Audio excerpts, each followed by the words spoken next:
Assalamualaikum warahmatullahi wabarakatuh. Nama saya Aldi Syahril Anwar, NIM 333218034. Nah, di sini saya akan membahas tugas mata kuliah etika profesi mengenai pelanggaran etika profesi di bidang teknik elektro. Oke, salah satunya adalah berikut ini, seperti gambar pada berikut ini. Oke, pada gambar ini dapat kita lihat ya bahwa ada pemasangan kabel distribusi tenaga listrik yang semeraut.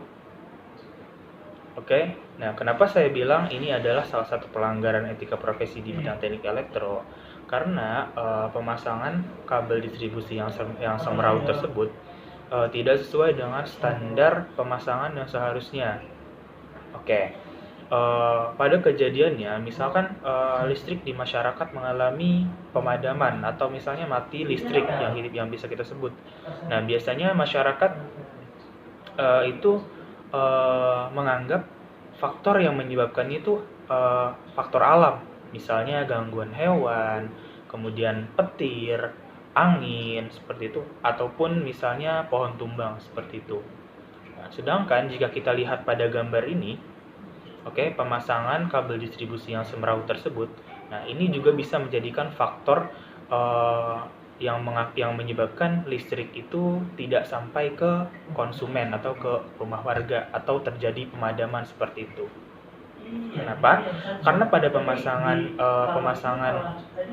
kabel distribusi yang semeraut seperti ini itu dapat menyebabkan beberapa faktor sehingga listrik tersebut tidak dapat didistribusikan.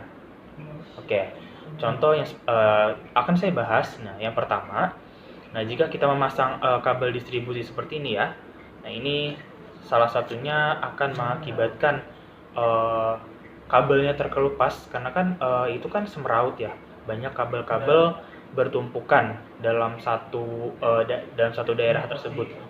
Nah, kabel-kabel ini dapat saja saling bergesekan dan terjadi kabel yang terkelupas seperti itu.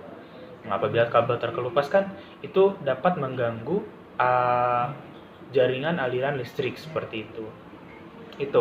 Kemudian yang kedua, dapat terjadinya short circuit. Ya, yang tadi ya. Jadi kalau misalnya kabel yang terkelupas ataupun sampai putus gitu kan, jadinya ada short circuit. Nah, itu berbahaya untuk warga dan untuk manusia dan juga listrik yang disalurkan akan terganggu seperti itu.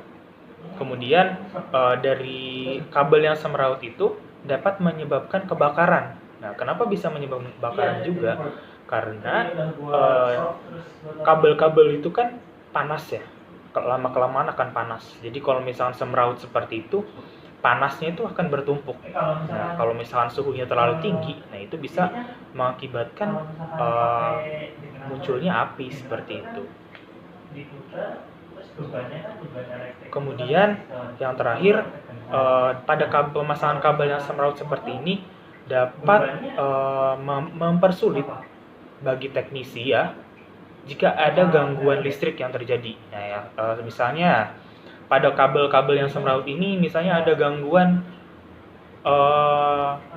gara-gara petir ataupun angin seperti itu, gangguan alam. Nah, kan padam nih listrik masyarakat, jadinya teknisi harus memperbaiki. Nah, dengan kabel yang semeraut seperti ini akan sangat sulit bagi teknisi untuk memeriksa ataupun memperbaiki gangguan yang terjadi pada sistem distribusi seperti itu. Oke, jadi kesimpulannya salah satu pelanggaran etika profesi di bidang teknik elektro yaitu ini, pelanggaran di dalam bidang sistem distribusi tenaga listrik, yaitu pemasangan kabel distribusi yang semeraut. Itu salah satu contoh pelanggaran etika profesi di bidang teknik elektro. Harapannya untuk seluruh teknisi-teknisi di Indonesia yang bertugas memasang kabel distribusi ataupun transmisi agar lebih diperhatikan kerapihan dan sesuai dengan standar yang berlaku seperti itu. Oke, mungkin cukup sekian yang dapat saya sampaikan. Kurang lebihnya mohon maaf dari saya. Semoga pembahasan kali ini bermanfaat untuk kita semua. Saya cukupkan. Billahi taufiq wal hidayah. Wassalamualaikum warahmatullahi wabarakatuh. Sampai jumpa. Terima kasih.